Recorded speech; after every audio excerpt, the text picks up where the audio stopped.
When one door closes, another one opens. Welcome to the True North Lifestyle Podcast. I'm Joe. Today we are sitting here with my buddy Rick Labby. hello. And we've got someone taking Bad Lee's spot today. Again.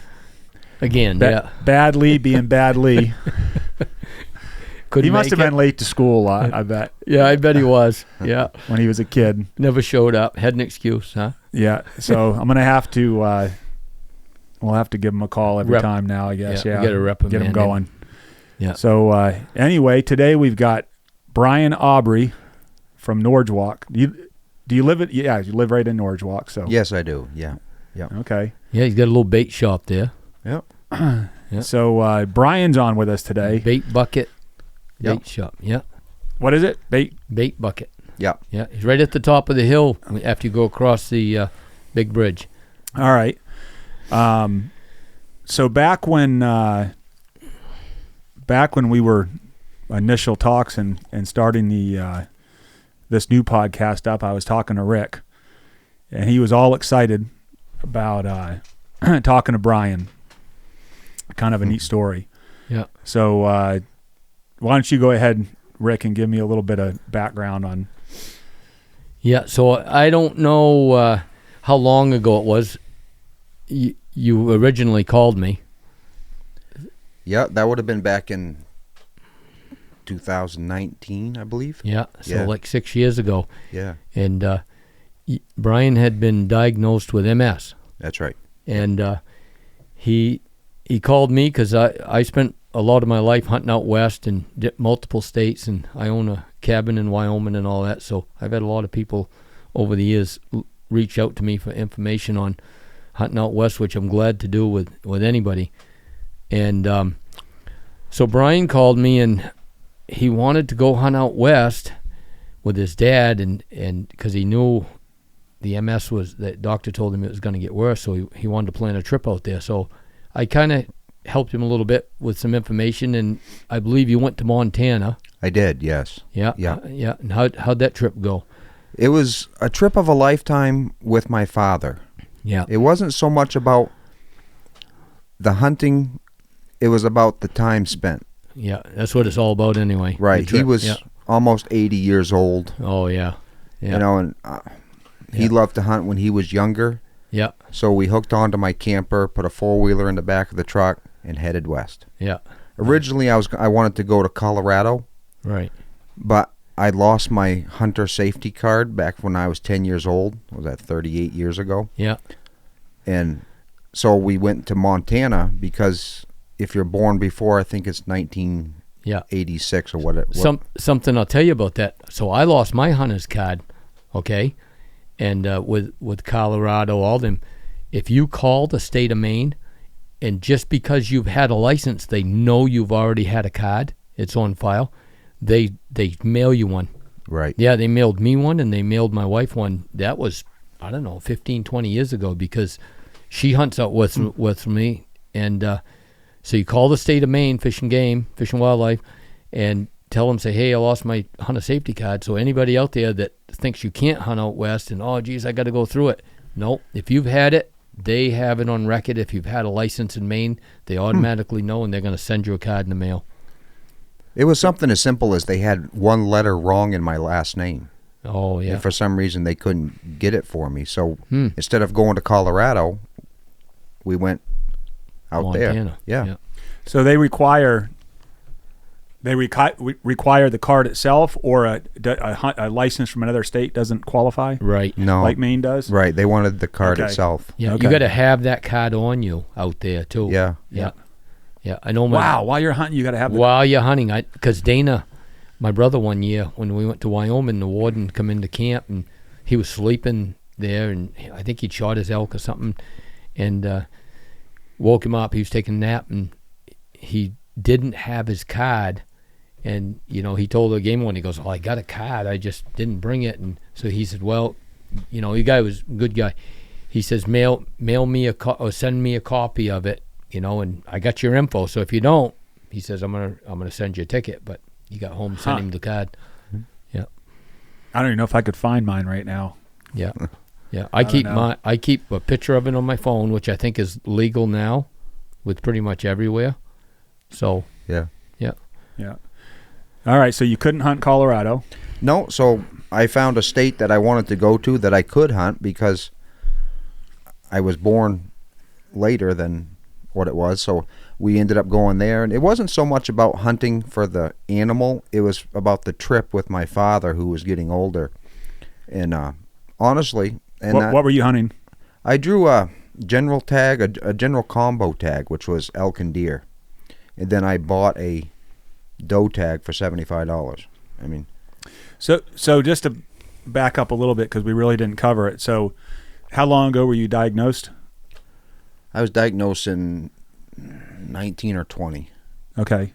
So it was right around About the same 5 years time. then. Yeah, it was right around the same time that we went on the trip that I found out about it. And I had symptoms quite a long time prior to that, and we'll just get in briefly onto what led me to find out I even did have it. Is back in 2018 or 19, I realized I was having trouble walking to where I wanted to hunt, because I didn't always hunt the way I do now.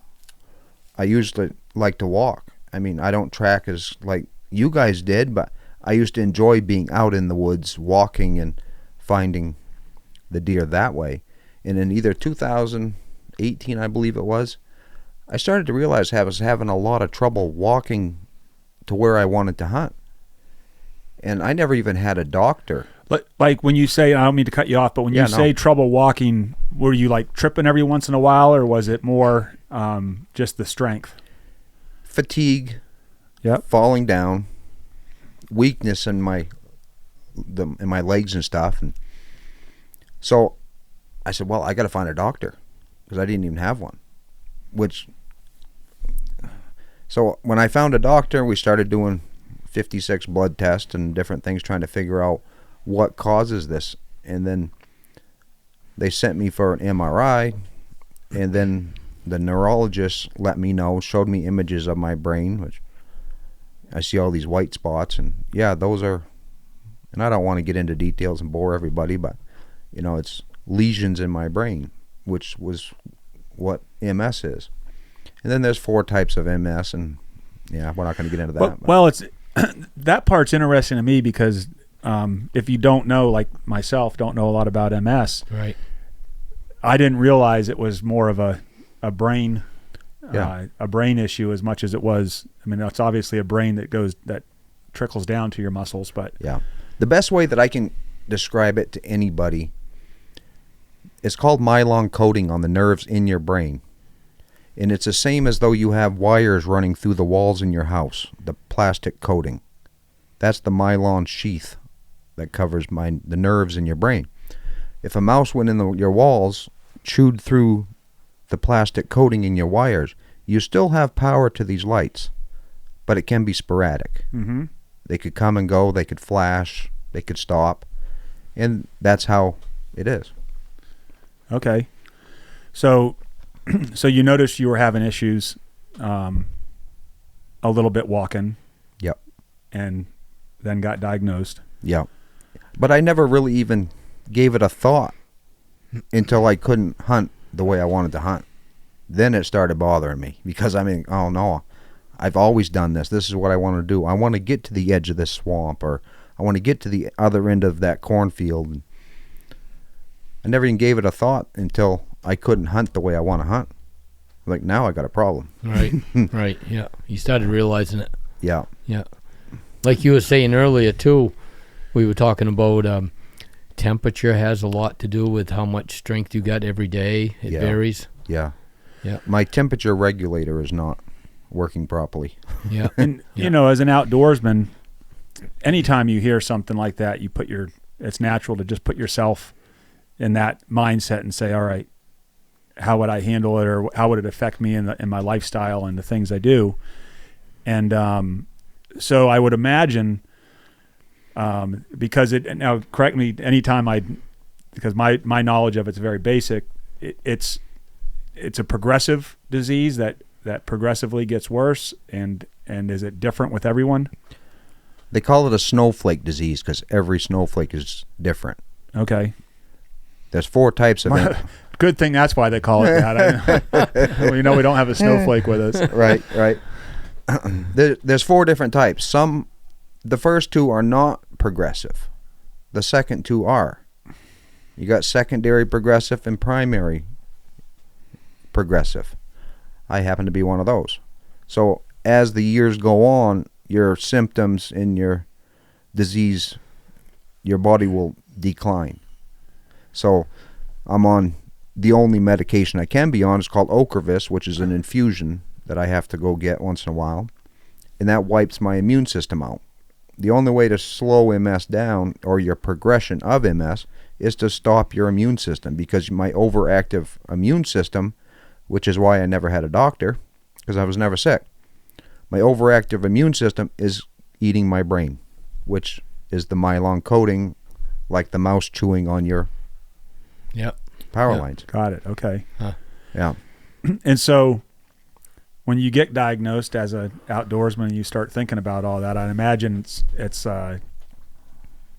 just like a time clock ticking. You want to think about what you can fit in and what you can do. And this is where immediately I bought a general combo hunting license, applied for a hunting license in Montana for elk and mule deer, which I luckily got on the first try, which allowed me to get a cow elk or a spike, and then a mule deer or a white-tailed deer. And then I bought a doe tag, because I'm like, oh no, when am I going to be able to do this again? I'm going full throttle here. Right, I'm going to apply for everything. Yeah. And yeah. Had you hunted out of state much before that? New Hampshire. That's about it. Yeah. There's a lot of places I want to go. Yeah, we were just talking about that, Alaska, and I think it's a hunt you can do. I mean, obviously you're going to have to do a few things to tailor it to yourself, but I definitely wouldn't count it out if that's on your bucket list. Yeah, I wouldn't either. And that's part of what I have to do now, and I've just learned to accept it, is plan ahead. I don't care what you're doing, plan ahead. I love to bear hunt, bear bait, bear trap. And a year or 2 ago, I do a lot of what I do to show myself I can still do it, prove to myself. Right. And you have to push yourself. That giving up is not an option. Eventually, your body will give up for you, but your mind better not do it first.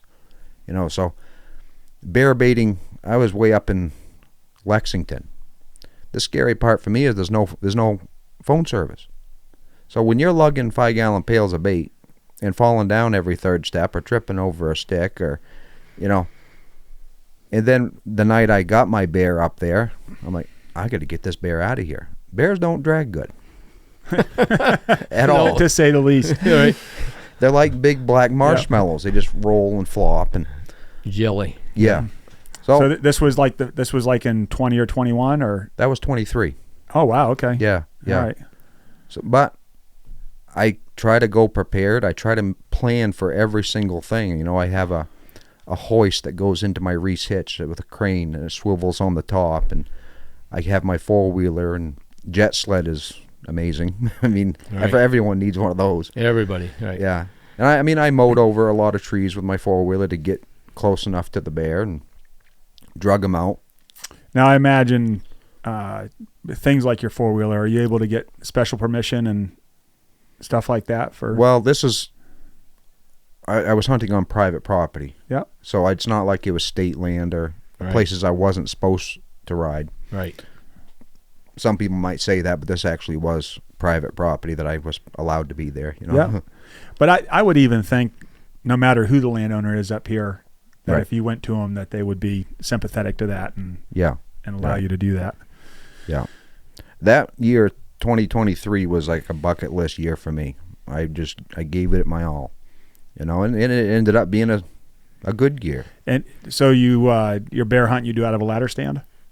No, I don't climb ladder stands no more. Okay, so that was my question, is if you can still navigate that. Yes, I hunt from ground blinds, and like I told Rick on the way up here, I don't use your typical ground blind. I like to use natural ground blinds, where I take the cedar or the fir boughs and I drive them in the ground, and I hide behind those.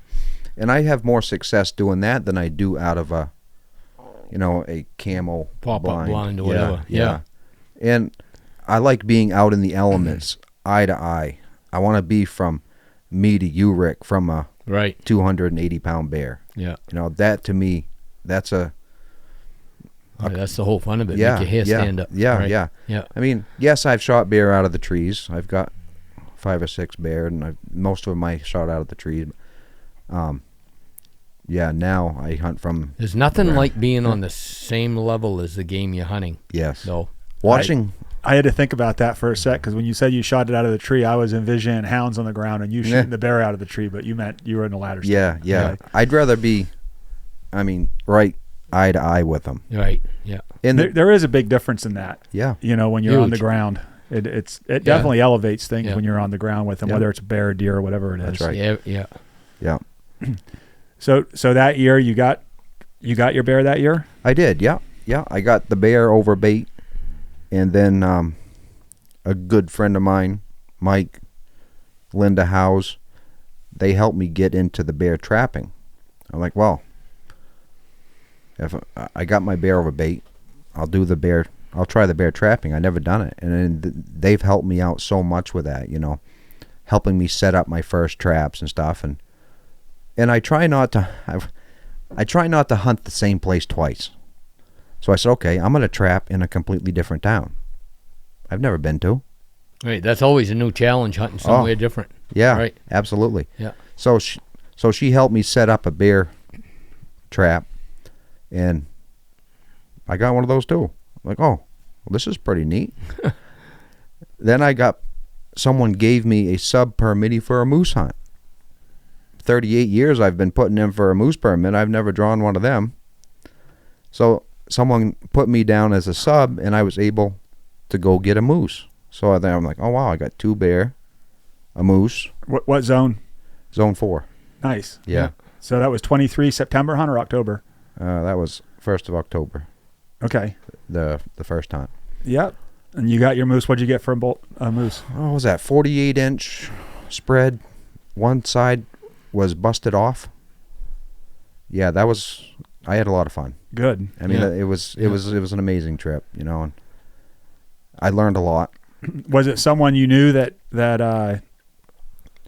just put you in as a sub ahead of time, or did you add it on later? It had We added it on.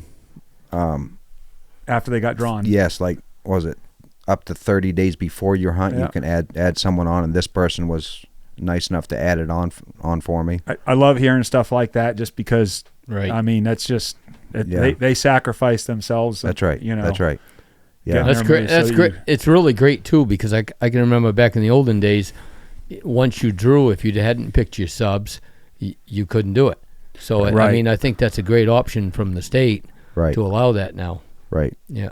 I mean, when we went up there 5 or 6 times scouting, and I had been on a moose hunt a year or 2 before that, up in zone 10. I don't like zone 10. Yeah, it's a tough zone. Yeah, I've never moose hunted zone 10. Don't bother. And I said going into this hunt, let's make a circle on the map or on Onyx, and then keep that circle smaller. Let's focus on the one area after we scout. And we found the perfect spot. And Kurt Morse, friend of mine, he went on the hunt with me because I went on his hunt with him, and we enjoyed just being up there in the woods scouting. To me, that's the hunt. Once I pull that trigger, it's done. Right. Then Right. then the work begins. Yeah. Yeah. And I did learn something, and I don't know how much I want to say. I don't want to give away a bunch of stuff, but find the woodcutters. Well, yeah. I mean, Yeah. so- because there's no hunting, forestry workers, Yeah, it's a lot of food there, and they're Yeah. hanging Yeah. around it. Yeah. So. Yeah. Just like the deer, the same thing. And there Yeah. wasn't a lot of people scouting in that area because of the no hunting signs. Yeah. So we found a perfect spot not far from a very big clearing. And the owner of the forestry equipment was right there, and we got talking to him, and he says, yeah, park your camper right there. you want me to put a tree down so no one can actually drive in here? I said, no. Yeah, that's one thing that you find being up there a lot is the woodcutters, more often than not. Yeah. They like seeing it. They keep tabs with you each day. Yep. They'll tell you what they've seen. Oh yeah. They'll help you. A lot of them over there. A lot of them are hunters themselves. Right. Oh yeah. You know? Right. Yeah. So they're willing to help. Yeah, and it ended up being opening morning 8:30. I shot the bull that I shot, and the owner of the equipment says, "Yeah, if you have any luck, go down the street where Johnny's working with the forwarder. He'll just come up and grab it, bring it out to you." I'm like, "Wow, this is too easy. Great." Yeah, no, right. And yeah, I got nice videos and stuff on my phone because I did walk out to where the moose was. I want to put my hands on this animal where I shot it. Yeah, I mean, and when I went out there, it was 280 yards out across this, and those clear cuttings are not very easy to walk across. Yeah, they're not friendly to walk. They limb everything right where the tree falls, I think, because I mean I got tangled up in bushes and branches, and but I put my hands on it. I got some pictures with it, and then the forwarder shows up, walks out there, picks it up like nothing, carries it back to the ditch right where the truck is, holds it up while we gut it out, lays it on the trailer, and we was out of there. I mean, pretty slick. Yeah. That's awesome. And then after the moose, I knew deer season was coming up, so I said, well. So when we were on the way up, yes, I want you to tell the story about how you came onto the idea where you were sitting in the cornfield watching this guy on YouTube, and because it was getting more difficult for you to even get across the field. And this I think is inspirational to anybody with any type of a handicap or disability. Yeah, I mean, it's not even that you have to be a handicap. It could be an older person, right? Overweight person. You know, I mean, there's a bunch of things with that. Going back to 23, so I ended up getting the 2 bear, the moose. I got 2 deer, turkeys. I'm sorry, I don't care about shooting turkeys really, but I did, and so because I wanted my Grand Slam. I don't send in for patches because I don't care about that. I know in my head I got it. Yeah. But no, going. Yeah, what you were just saying is, the places that I used to hunt, used to walk to, and started having trouble getting there. I was watching this other YouTube channel. His name is Jeremy Aaron, Do-It-Yourself Hunter. It's from down south, I believe it's Mississippi, and he does a lot of on your own hunting, public land, you know. And a lot of his hunting is done by boat. He has 3 or 4 different style boats, kind of like I have, you know, canoes and john boats and V-hulls, and I'm watching his videos, and he's going to all these places, and I'm like, man, you can cover a lot of ground. That's amazing. And so when I shot that deer in that field, I'm like, I always try to set a goal for myself for the following year when I shoot the last animal I'm going to shoot for that year. I'm like, you know what? Next year I'm using a lever action and a boat. I will say those two don't always go hand in hand because they could be further shots from a boat. Right. But watching his videos, it really helped me out a lot, opened my eyes of, wow, look at the places I can go, because I don't know of too many towns in this state that don't have a stream, a pond, a river. Yeah, exactly. Yeah. Right. So much water in the state of Maine. I mean, absolutely. And islands on all these lakes. And, you know, after that first week of the season, that first initial Saturday, all those deer know to go to those islands where there's no pressure. That's right. They move to where they feel safe. Yep. And And swimming's nothing for a deer. Oh no, they swim fast. Yeah. So you decided you're going to use a boat. Yep. How difficult did you have spots in your mind? Because I've never float hunted for deer, but it's just one of those things I think everyone sees. Any hunter sees it and thinks, "Oh, that's pretty cool." Yeah. Right. You know, I want to try that one day, but. How difficult was it for you to narrow down where you were going to hunt, what waterway you were going to hunt? From like when I was saying when I shot that last animal in that field, never wanting to walk the 800 to 1,400 yards back to where I was, knowing I couldn't do it probably. Onyx is the biggest help as far as finding places for me to go. Access is for me to slide my boat down over a bank, or boat ramps. How far is it from the boat ramp to this stream, and how far up this stream can I go? And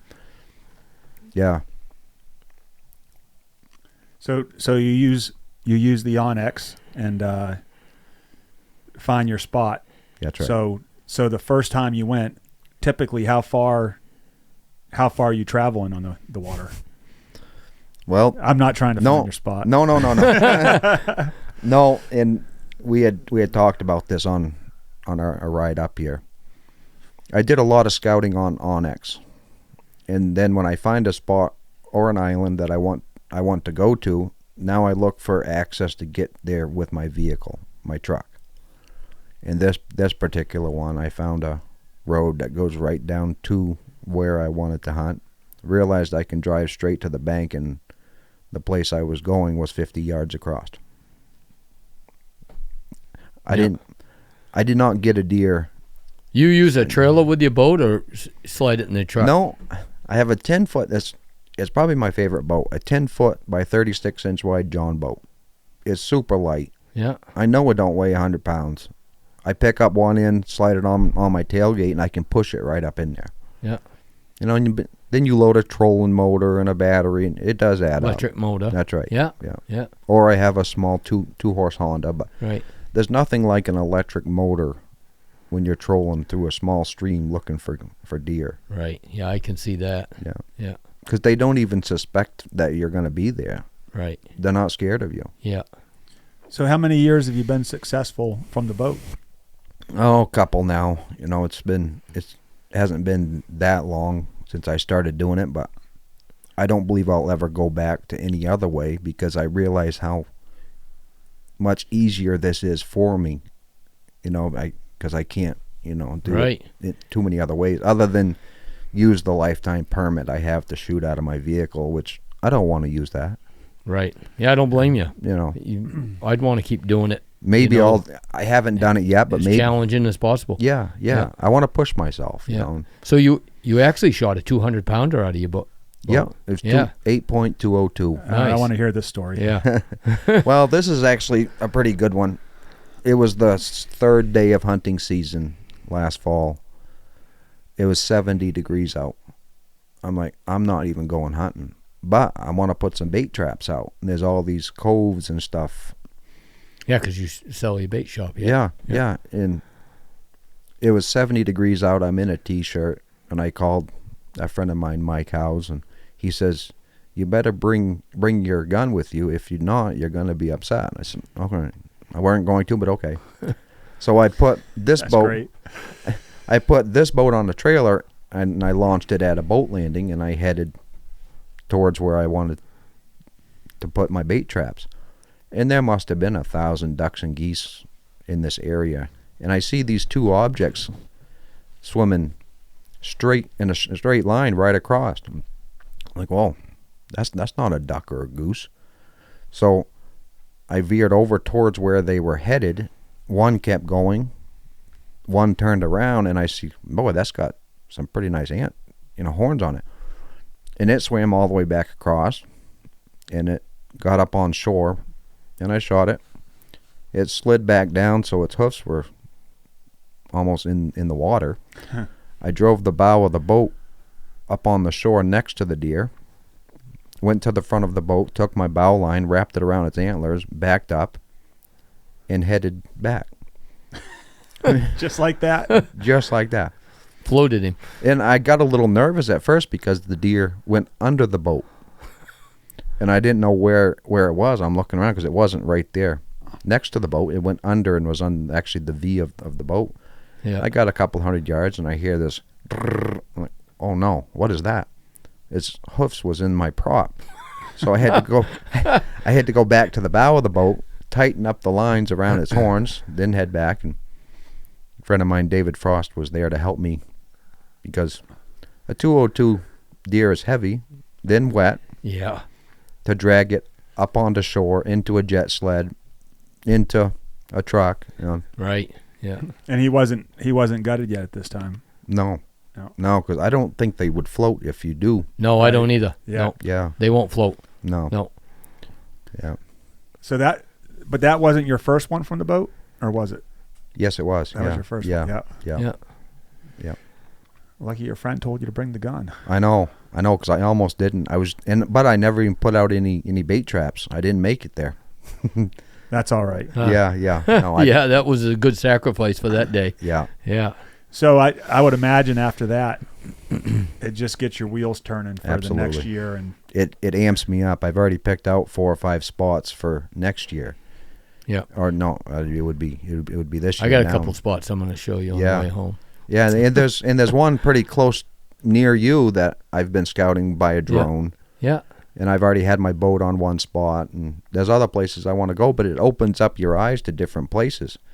I'm thinking, well, the Connecticut River goes right through New Hampshire, Vermont, northern part. I'm like, I bet I can do a triple here. Maine, New Hampshire, Vermont. Yeah. No, I mean, that's kind of cool. So Yeah. I'm wondering if there's any hunting that way. If, typically when we hunt, everyone likes hunting the rut, the deer are moving more and everything. But I'm wondering if hunting that way is more advantageous early just because the bucks are kind of tighter to where they're going to be, or if it's an advantage to have them moving all over the place and running around. I'm not sure. I think if you know when the rut starts or around the time the rut starts, there's more people out in the woods hunting for the big deer during the rut, Yeah. and it might push them to their safety out on the islands. Oh, absolutely. Anytime you get pressure, Yeah. especially near the rivers and stuff, if there's, much pressure at all, you guarantee it. Plus another thing is, and I'll tell you, I've noticed this, and I can tell you a couple of situations, is during the rut, and this happened multiple times up in Ontario when I hunted Ontario. So we hunted with this guy, Dennis. You remember Dennis? So Yep. we went up across these lakes, and there was multiple islands on the lakes, and he had some stands with sights on the lake with ground blinds, which when I used to go with my buddy Vince and Sandy, Vince used to like to sit, me and Sandy tracked. So, and at nighttime, he'd have pictures of the same bucks at night that we were getting he was getting pictures of up on the mountains, like 2 or 3 miles away by the end of the lake by boat. So they'd swim all the way out to those islands at night and try to breed or check those does, and then swim all the way back to the mainland. If she was in heat, they'd stay on that island for 2 or 3 days till he bred her. So, and the other thing is, when you get a doe in heat and you've got a really big buck and there's multiple bucks around in the area, he doesn't want the competition to try to breed her from all them bucks. He wants her to himself till she's bred, so he's going to push her out onto that island. He'll make her swim. Yeah. And he'll push her right down to the shore and push her out onto that island, and he'll stay with her right there for whatever, a day or 2 or 3 until she's bred. Then Right. he's going to leave and go find another doe. So, Yeah, you had some stories from years ago about killing some on the islands locally, right? Yeah. I killed a really big buck, 26 inches wide on the Kennebec. Kennebec's pretty long, so I'm not giving up any spots, right? So, Well, it's funny because I've got, where I live, I got a big island right behind my house. yeah, you do, right? Yeah, you I do. look out at it every day, Yeah, and yeah. I always wonder, Yeah, is it worth going out there? Well, I actually know of a story, and I'll tell it right now. So there was a guy that lives on the opposite side of the river from you. I'm trying to think. So he was a friend of a friend of mine that's a Maine Antler and Skull scorer. I'm not saying his name. But anyway, we were working on a job site in Waterville somewhere, and he came in and he goes, my buddy just shot a giant. He said, like 150-inch buck down home's a giant, rack-wise. He said, really big deer. And he goes, he swam the Kennebec. He tracked him all the way to the shore after he shot him, and he went onto that island right near you. Mm-hmm. And they never found him. So I don't think he made it to that island. I think he drowned, and he went. Oh, and just went downriver. Yeah, he went downriver, went through the dam or whatever. Yeah, that was a long time ago. I remember it early on when I lived there, and you called me. Yeah. Yeah, And yeah, said, you hey, do you might remember want to that. check. You might want to check your property. There might be a dead deer on it. Yeah, I but they looked around a little never bit. found that deer. But yeah, so they use those islands as safety cover. I think a lot of big bucks live on islands all summer. You know. Yeah, it's funny in a situation like Brian's where you're learning out of necessity, Right. how much they like those spots. Yeah. You know, we sometimes we'll think about it, but because we don't have to, we don't Right. push the issue, so we Yeah. don't do it. But if you just kind of think outside the box a little bit Right. and open things up, and I just when Rick initially called me and told me about your story, it was It's inspirational. absolutely. I Yeah. mean, just the whole idea of just, hey, that's not going to stop me. Right. Well, I I'm mean, going that's deer hunting. that's the thing. I mean, don't give up. You know, Right. there's a way you can do it, and Yeah. I'd love to help other people. You know, show them that you can do it. Right. Absolutely. I think it's great how you use Onyx. You know, and Onyx is just, once you've learned how to use it, like a lot of guys, they just got to play with it and get used to it. And there's so many things on Onyx, like leaf off imagery and all this stuff, tools in there that you don't know about. You just got to get into them. But using Onyx almost like having a drone. It is All the time. It is. And I pre-scout, I've said this before, but I pre-scout everywhere I go hunt that I've never been. I pre-scout that entire property out west before I go. And when I put my feet on the ground on that property, I already know where I'm headed, and I know what's around me and what's over that hill where the bedding areas are. I pre-scouted it. Sometimes I do it on a plane on my way because I got 4 or 5 hours, right? That's right. And you download that ahead of time, and you can look at it with no service. Yeah. So Yeah. Onyx is huge. So going back, you said something early on about not having cell service. Do you have an inReach or anything now that you bring with you? No, and I really need to get that, because a lot of times I put myself in situations that, well, if I do fall, Yeah. you know, if I do get hurt, Oh yeah, you should have that for Yeah, sure. yeah. I mean, I carry one everywhere I Right. go just because you never know. But something that I just found out recently, and we switched to, who's your cell phone service, your carrier? Verizon. Okay, so I had Verizon for years, and I don't know if you're aware, but you have satellite texting if it's a iPhone No, 14 or newer. just Samsung. Okay, so Yeah, 14 and newer. You with, got with a 14 or newer, you have satellite texting, no extra charge, nothing. You can just use it. What's better than that is we just switched to T-Mobile, and I think it was like 2 weeks after I got it. So I think right about now is when I can do it. But I have satellite texting and satellite calling, so anywhere in the world. And it automatically, yeah. you don't even have to prompt the phone Like to the- go to satellite. the It minute- automatically goes to satellite, Right. and then you can call or text on satellite at no extra charge. And Right. The it's- minute you lose service headed south, there's like 3 different areas we lose service. Yeah. It goes right to satellite. Mine does yeah, immediately. Well, if I had known that, I wouldn't have given up my bear spot that I had up north. Yeah. You know? I went there to get the bear because I wanted to prove to myself I can do it, and I can do it by myself. Yeah. Yeah. But last year, I gave it up because I didn't want to keep pushing it. You know, something's going to happen. You know, I mean, Right. it's too far away. There's no service. I got a brand new inReach. I'll swap you for a bucket of bait. I wouldn't do it. Those things are a dime a dozen now, Brian. Right. So do you is it something that, like, if you compare now to 2 hunting seasons ago, do you feel like you're having to strategize any differently? I mean, are you staying basically the same as far as what you're able to do? Has it progressed? Yeah.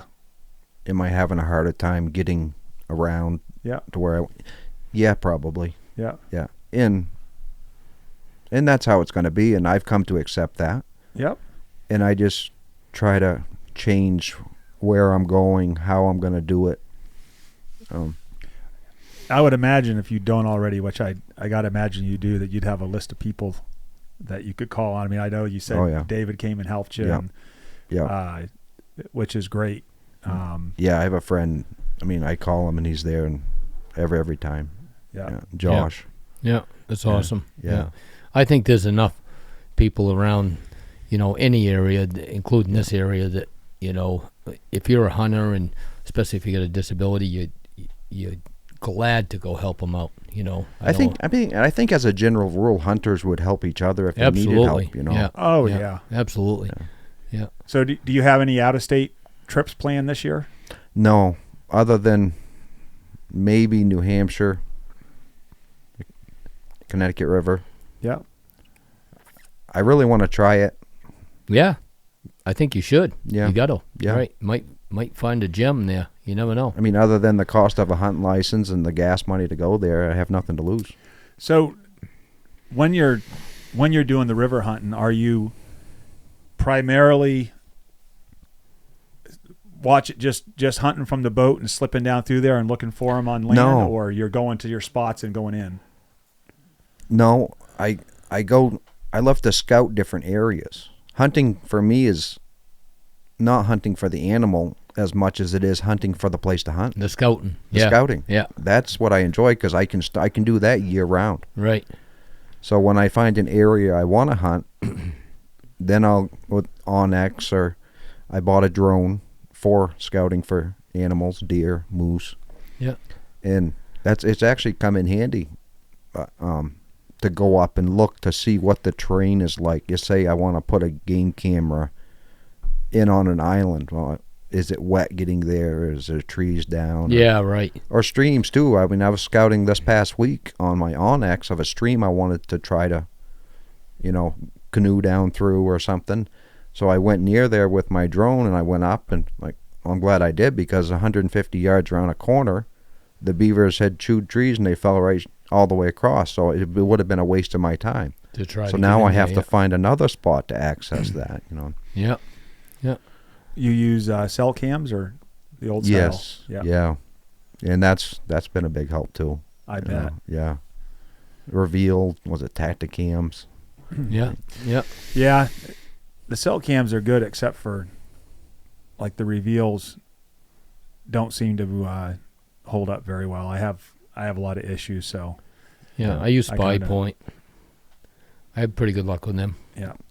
This is the only one I've ever used, so I don't know what to actually compare it to Spy Point. Well, as long as they're working, they're great, I guess is the bottom line. I mean, I think I had, because we use them for security on job sites and stuff like that. So I use them. I think I had 10 of them, and I bet out of the 10 of them, I think 6 of them are still working now.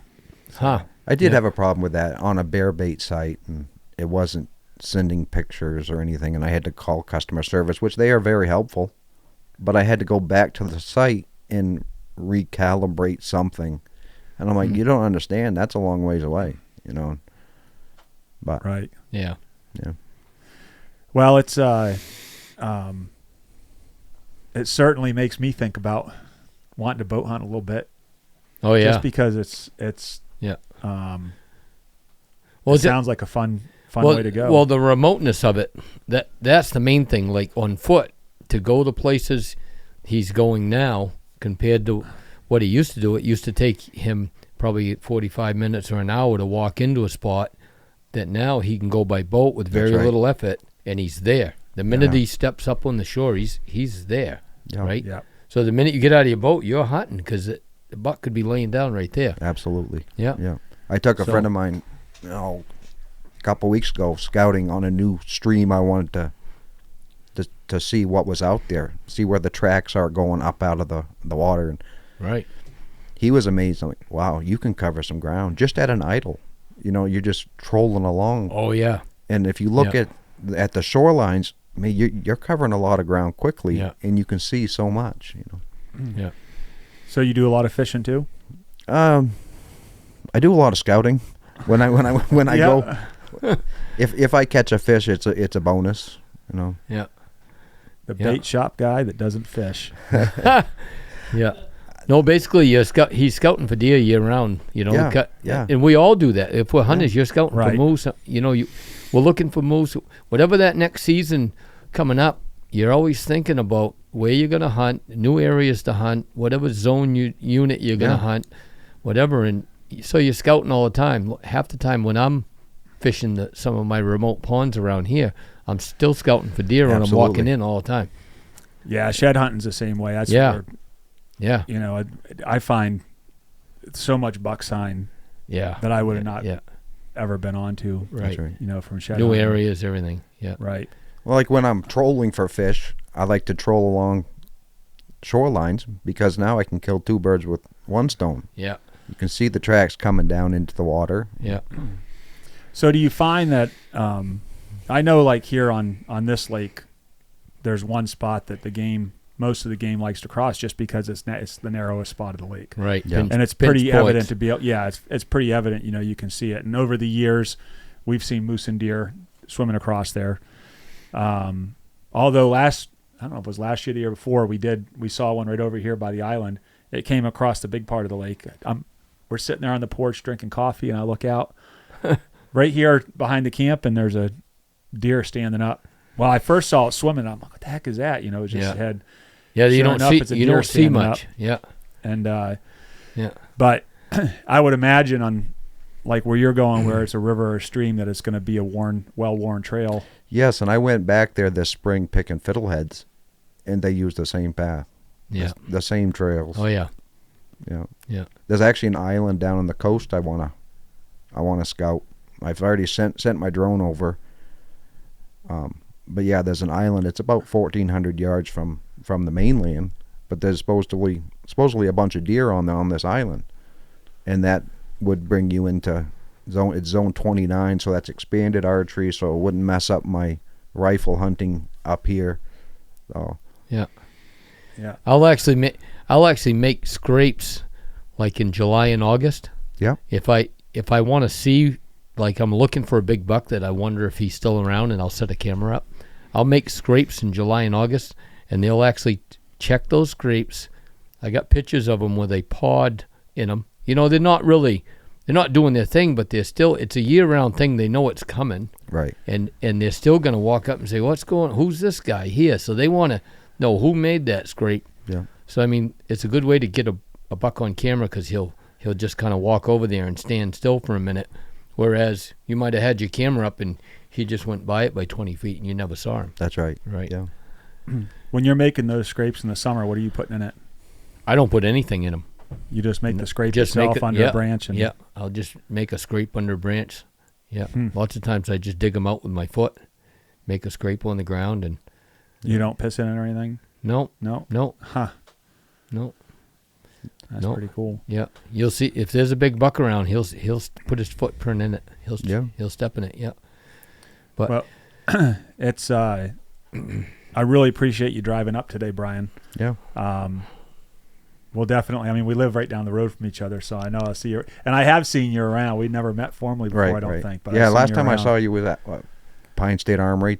You were talking about guns or Oh, something. that is where okay. Yeah. Yep. Yeah, and I was Okay. talking. Joe's old hangout, Yeah. Pine State No, I Armory. still go by Pine State. Yeah. Well, they Yeah, moved Nick's now. a good fella. Yeah. Yeah. I think I remember talking to you about a 360 buckhammer or something, that's what I shot all of my deer with, Wow. or all of Yeah. the bear, the deer. Yeah. Good caliber. Henry. Yeah. Yeah. Nice. Yeah. Which model did you get? I don't even know. Yeah. Yeah. Yeah. Lever action 360. Yeah, I can't That's a remember. nice gun. Yeah. Yeah. Well, I got one. Yeah. Yeah, But I think I got a 44 and a 360, and you hunt open sights or scope? I had a scope. Yeah. Yeah. Yeah. Well, on that lever action, what do you use for a scope?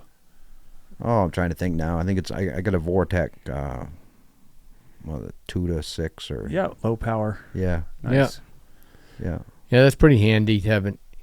I went to a Hallison Red Dot. Yep. About 3 years ago. That was a game changer for me. And it was funny.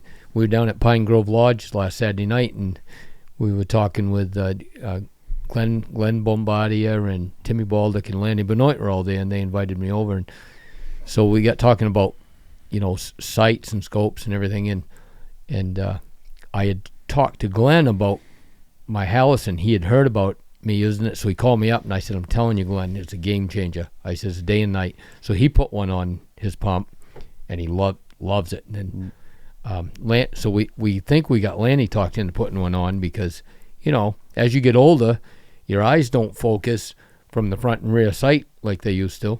And that Hallison, and you can adjust that dot brighter or dimmer depending on the daylight in the sky. So it's just so adjustable, and it's so fast when you pull it up. It's just, and Lanny said he had used a red dot in a skeet shoot one year because he was a phenomenal skeet shooter, still is. And he said he won the whole sportsman club a couple weekends ago, and he's 79. Well, whenever you watch him shoot bean cans out of the air with a rifle, you know he's got to be able to shoot skeet, right? The guy's amazing. Amazing shot. Yeah.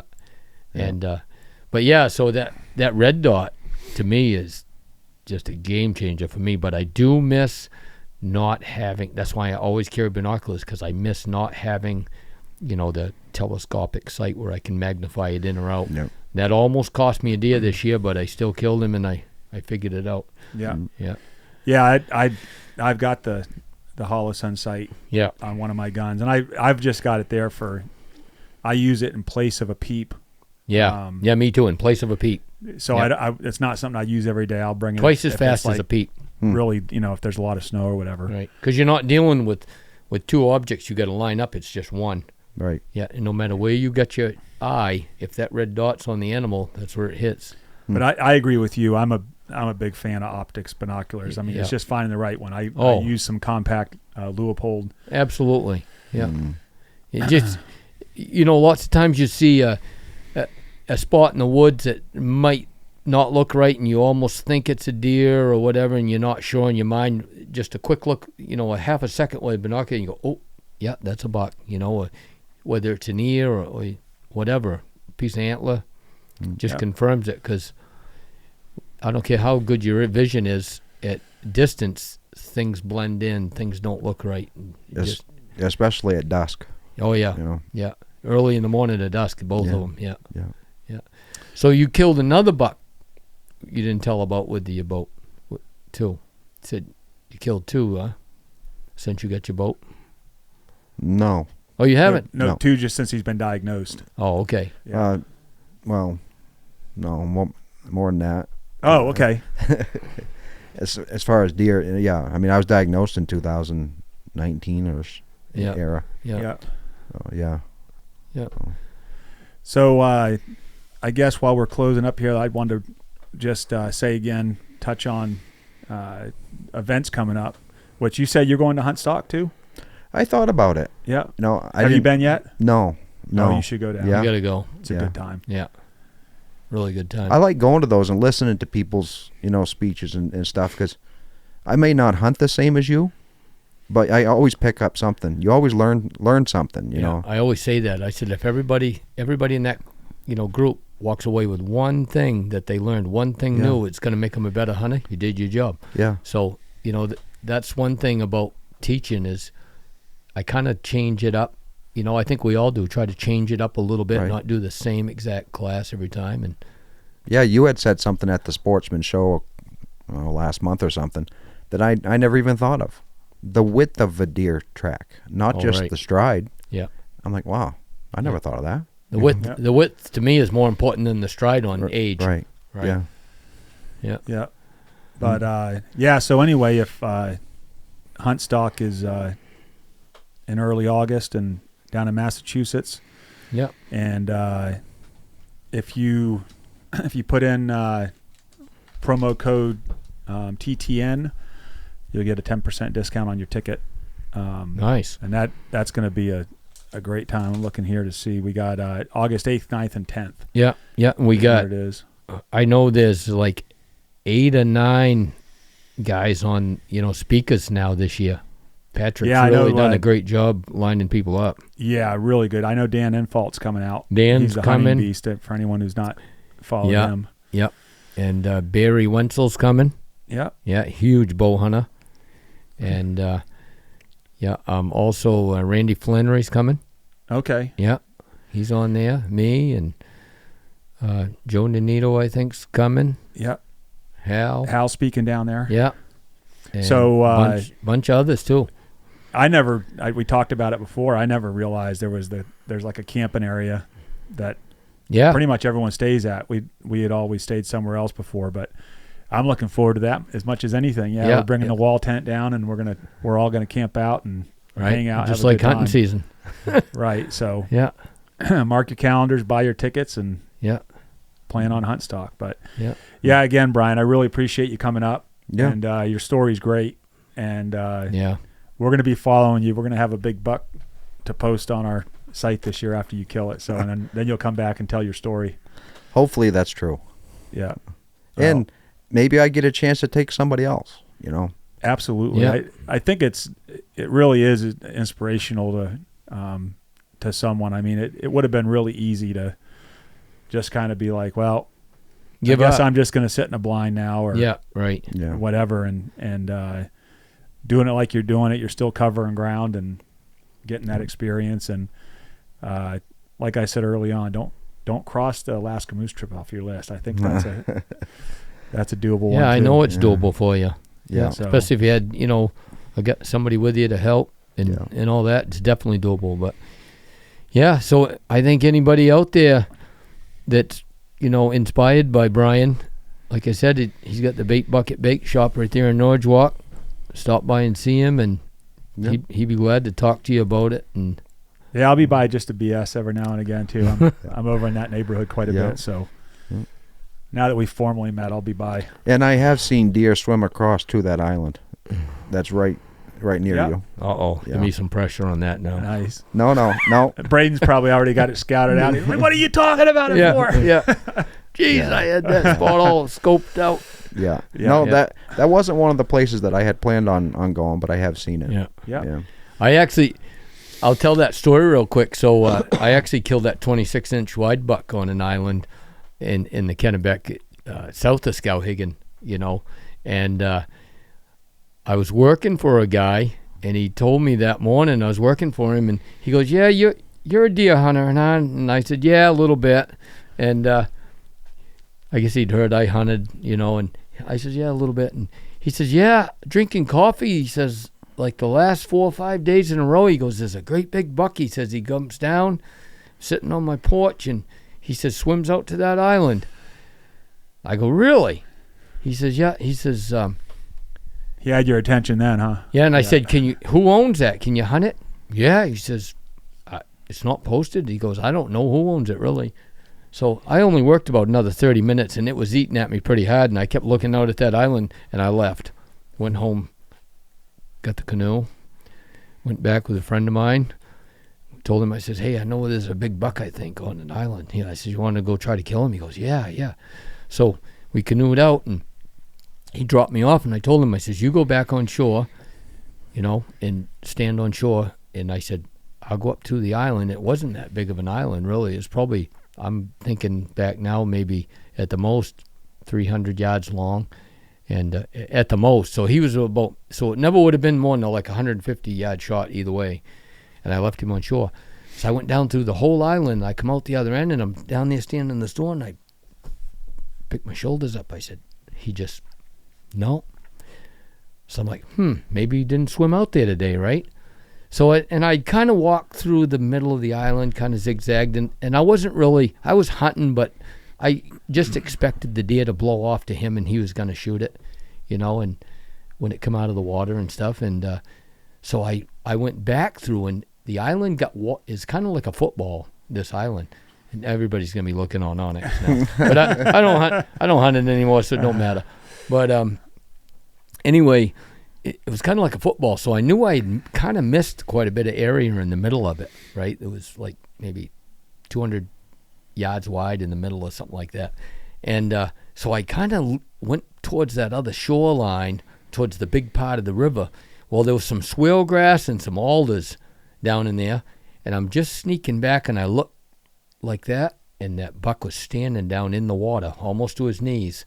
He's just standing there looking at me.